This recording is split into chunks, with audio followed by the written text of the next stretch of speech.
Hello friends, I hope you all are fine. तो चलिए आज की क्लास में हम बात करते हैं इंग्लिश के रिडक्शन की। अब तक के आपको पता चल चुका है न्यूज़ के बारे में कि आईसीएसई ने सिलेबस को रिड्यूस कर दिया है 25% तक। लेकिन यह सिलेबस हर सब्जेक्ट में 25% रिड्यूस नहीं हुआ है। ओवरऑल 25% आईसीएसई के हिसाब से उसने रिड्यूस कर दिया है। तो अभी हम बात करने वाले हैं इंग्लिश की।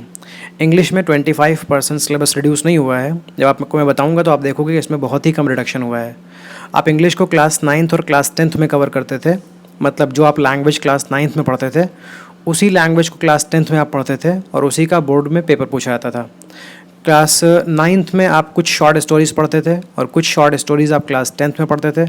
दोनों कंबाइंड शॉर्ट स्टोरीज़ टोटल जो 10 होती थी वो पूछी जाती थी बोर्ड्स में। ऐसे ही पोएट्री में भी था, कुछ पोएट्री आप पढ़ते थे क्लास 9th में, कुछ पढ़ते थे क्लास 10th में, और ओवरऑल सारी की सारी पोएट्रीज़ बोर्ड में पूछी जाती थी। तो इंग्लिश का जो सिलेबस था वो हम 9th में और 10th में मिलाकर 2 सालों में पढ़ते थे और वो फिर पूछा जाता था बोर्ड्स के अंदर में।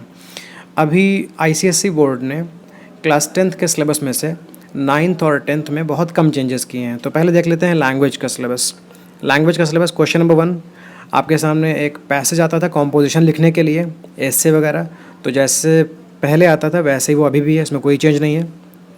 क्वेश्चन नंबर 2 में आपको लेटर लिखना रहता था, इसमें भी कोई चेंज नहीं है, आपको लेटर अभी भी लिखना पड़ेगा।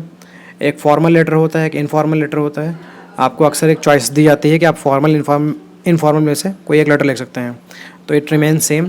क्वेश्चन नंबर 3 आपके सामने कोई सिचुएशन होगी जिसमें आप टेक्स्ट या ईमेल लिखोगे, ये भी सेम है, इसमें कोई चेंज नहीं है। अनसीन पैसेज क्वेश्चन नंबर 4, इसमें भी कोई चेंज नहीं है। क्वेश्चन नंबर 5 में ग्रामर से कुछ चीज़ें पूछी जाती थी, like active voice, passive voice and speech वगैरह, इसमें कोई चेंज नहीं है। मतलब लैंग्वेज का पोर्शन जैसे पहले आता था, जैसे पिछले साल तक आया था, वैसे ही इस साल भी आएगा। अब आते हैं लिटरेचर के अंदर में। लिटरेचर के अंदर में 3 बुक्स आप पढ़ते हैं, drama, short stories and poetry.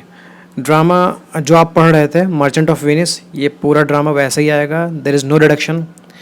Pros and poetry में थोड़ा सा रिडक्शन हुआ है, you can see on the screen there are 9 poetries and 9 prose short stories in the syllabus. तो ये वो 9 पोएट्रीज़ हैं, the heart of the tree, the cold within, the bangle sellers, ये सब सिलेबस में है। और एक पोएम हटा ली गई है which is I know why birds sings. ये सिलेबस में पहले था लेकिन अभी इस साल के लिए हटा दिया गया है। ठीक है, सारी पोएट्री बाकी वैसे ही रहेंगी। फिर प्रोज में आते हैं। ये पोर्शन जो आपको प्रोज का दिख रहा है ये सिलेबस में पहले भी था और अभी भी है, there is no change. Prose के अंदर में एक स्टोरी हटा ली गई है and that is the Blue Bead. The Blue Bead को हटा लिया गया है, बाकी सारे के सारे शॉर्ट स्टोरीज़ अभी भी सिलेबस में हैं। तो इंग्लिश के सिलेबस में आपने देखा कोई ख़ास रिडक्शन नहीं है, सिर्फ एक प्रोज को और सिर्फ एक पोएट्री को हटा लिया गया है, बाकी सब सेम है। तो आईसीएसई अपने हिसाब से 25% सिलेबस ओवरऑल रिड्यूस कर रहा है। वो हर सब्जेक्ट में 25% सिलेबस रिड्यूस नहीं कर रहा है, प्लस वो उन चीज़ों को रिमूव कर रहा है जो उनको लगता है कि क्लास 11th या 12th में आपके कम काम आने वाली हैं। होप आपको ये क्लियर हो गया होगा। और भी वीडियोस मैं इस पर बनाने वाला हूँ सिलेबस पर, ज्योग्राफी एंड अदर सब्जेक्ट्स पर। तो please subscribe my channel to get the notification of those videos. Thank you very much.